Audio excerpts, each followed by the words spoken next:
For those of you who don't know, DX.Exchange is a digital asset exchange. Now, everybody in crypto seems to call themselves a digital asset exchange, but we consider ourselves a true digital asset. And what I mean by that is, yes, of course, we offer cryptocurrency trading, but one of our big claim to fame is we've done digital stocks. We tokenized Apple and Amazon, which I'll talk about in a second. And then we've also done digital ETFs. And what I'd kind of like to know is, who here has invested in an ICO? Okay. And who here has actually ever purchased a digital stock? How about a real world stock? Okay.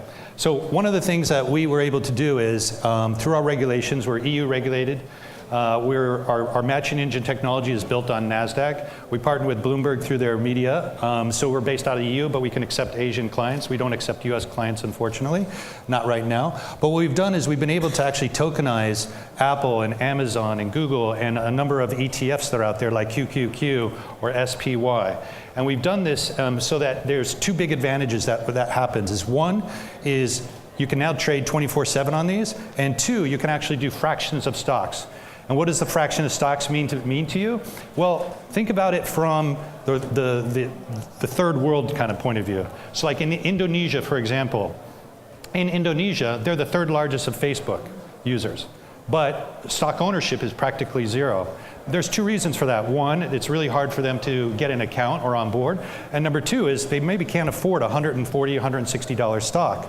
But now with DX, they can come on board using a very easy onboarding system, and now they can actually purchase Facebook for as little as $10. And what this has kind of done is, now you guys have heard the term bank the unbankable. We're kind of coining the phrase trade the untradeable. So suddenly the bottom billion around the world now have an opportunity to build real wealth. Now you might be thinking, what does it really matter if some guy's going to buy $10 worth of Facebook stock and maybe it's worth $50 in a year or 2 years? But the point is you think about that and spread it across millions of people, that's real wealth that's being created that wasn't there before. And that's a lot of money for these people. So this is some of the really cool stuff where we at DX feel like we're starting to kind of try to bridge that gap between the old world and new world. We really believe that the world is going to be tokenizing everything, whether, again, that's real world stocks, whether that's security tokens, whether that's real estate, or whether that's maybe like a piece of work or a piece of art. So I have a question. Has anyone here purchased a security token or invested in a security token? One. Wow, amazing. Which security token did you invest in? Okay, very good.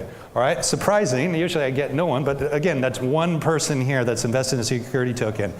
And one of the things is again, so much talk is about security tokens.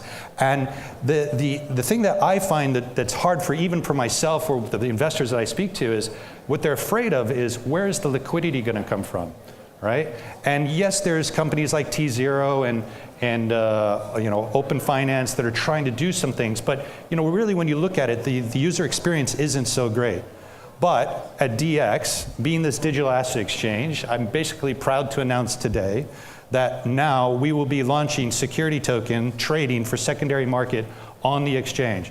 And what is that going to look like? Well, potentially it could look like something like this. Let me back up forward, like this. Okay, so this is an example of someone who wants to sell their security token on the exchange. You've heard of Binance doing their Binance Labs. It's called Initial Exchange Offering. Well, we can do an SEO here, or a security exchange offering. So as an example, IGWT, they want to go ahead and sell $18 million, which is the $3 million in tranches. They're basically offering the first one at 70 cents or a 30% discount. Somebody can come to the exchange and start purchasing the token right from the exchange. And they can sell them in tranches. And if you look, then once that one tranche is sold out, it goes to the next one. It's very, very simple, very easy. Once this is sold out, this will then just turn into a bid offer. So what you'll start to see on this side is just a bunch of bid and offers, so people can actually trade liquidity right away. Right? So this is within our platform. And just to explain how the platform works, there's 3 levels a customer comes in at. Basically, the first level is for everybody. Anyone can come in. They basically do their basic KYC, AML, and that gives them access to the cryptocurrency. And that's in the first tab you see in the far upper left-hand corner. The second tab, if they click on that, there's going to be a little bit more information that we need to collect for them. So that'll allow them to actually then trade the digital stocks, the digital ETFs. And then the final third tab, the screen that you're seeing here on the security token side, well, this one here, you need to be a professional investor under EU regulations. It's very similar to an accredited investor under US rules, but it's considered a professional investor under EU. And again, there's some more information that we're going to need to collect, but once you get it, you're going to be able to access the marketplace for the security token offering. So as of literally right now, anyone who has done an STO, anyone who's thinking of doing STO can come to our website now, get listed onto the exchange to get their token to start trading, or even come and start talking to us on how potentially DX can help them raise money as well. If you need any other information, you can take a picture of this, you can contact me directly, you can contact our staff, and also I'm available here in the back room to speak to anyone else as well. Oh, and we have some questions. I'm happy to do questions. Yes? Are you based in Europe? I mean, do you have a license that allow you to market your exchange to retail investor? Okay, so again, our exchange is marketed to everybody. However, to gain access to the security token offering, you will need to have the go through some approvals to be identified as a professional investor. And yes, of course, we have the licensing proper out of the EU regulation. You know, look, one thing I want to make a point on is when people are talking about STOs, it's really, really US-centric, US-based, right? What is the SEC doing and everything else, right? But you know, we got to remember that the world is a bigger place than the SEC, right? And under EU rules, there's a lot more flexibility to allow us to be able to do these types of products. My understanding is that if you market this, right, into Hong Kong investors without license, it's considered to be criminal offense. Okay, but again, we have the licensing to be able to do what we need to do under EU regulations. So we have the licensing. I'm happy to discuss it with you more. I'm sorry? And we can do EU and Asia. We have the licensing for both. Yes, sir. Hey, so what's the difference between this and let's say in the UK we call it spread betting or contact for differences, where I can actually bet on the share price of a stock with a small amount of money using platforms like IG Index. So what's the difference between that and your tokenized shares of Apple? Okay, so we're talking about the digital stocks. So actually, great question. So that was one of the ways we were able to actually tokenize Apple and Amazon, is we basically created a derivative product under the MiFID and ISMA rules in the EU.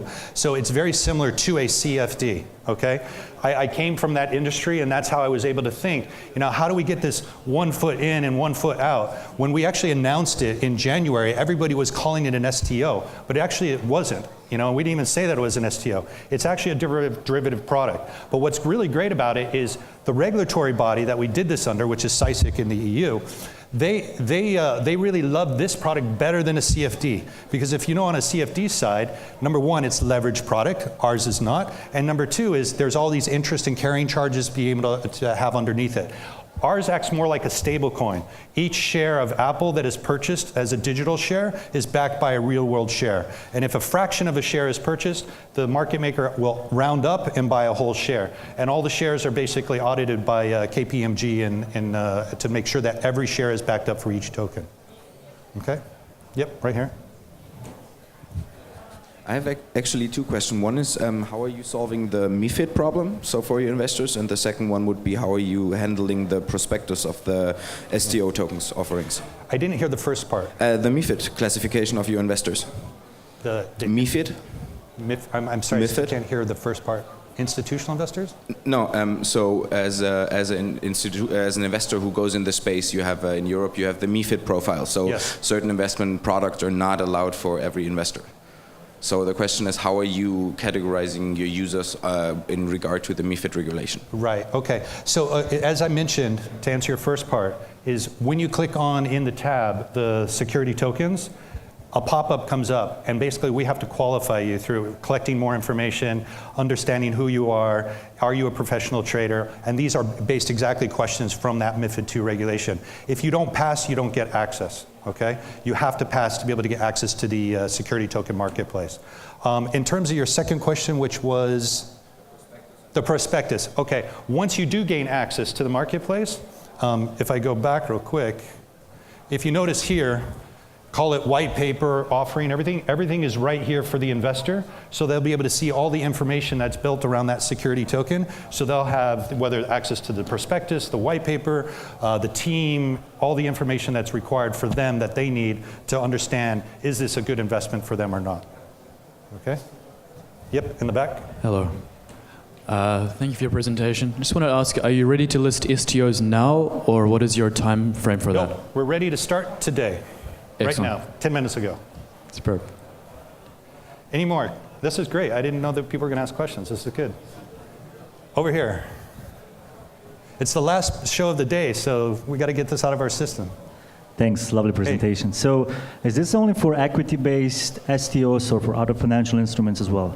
So you meaning like, for example, instead of just equity, maybe it's a profit share or something like this? Yeah, or a bond or something. Absolutely. Look, if you want to come to us even with a real estate, or you want to come to us with a tokenizing art, we'll be able to do it. So it's not just limited to equity. You know, the most important thing is that, you know, as long as it's classified as a security, the license that we have is to be able to do transferable securities. So anything that's transferable, that's classified as a security, whether again it's art, profit sharing, equity, we have the license to be able to do it. Can you take the assets off the exchange? Interesting question. In terms of the digital stocks, you can, but your wallet has to be whitelisted. And I believe so for the same thing for the security token. Honestly, I haven't been briefed on that, but I believe it's under the same thing that you can with the digital stocks.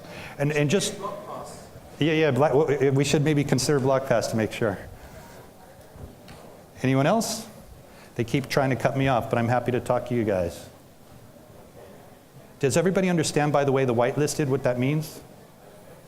Some have been saying no. Just so you understand on the digital token, so for example, you could buy Apple, all right, in a digital format, and you can put it into your My Ethereum wallet. They're trying to cut me, I know. But what that means is we whitelist your wallet, and then what will happen is you can't transfer that to somebody else unless they also have a whitelisted wallet. There's two reasons for that. One, we basically need to track where those tokens are so that in case there's a corporate action like a dividend or stock split, we need to know where that money needs to be sent. And two, for example, we don't take US customers, right? So we need to make sure that you don't transfer that to a US customer as well, or somebody in a jurisdiction that's not allowed to trade a derivative product.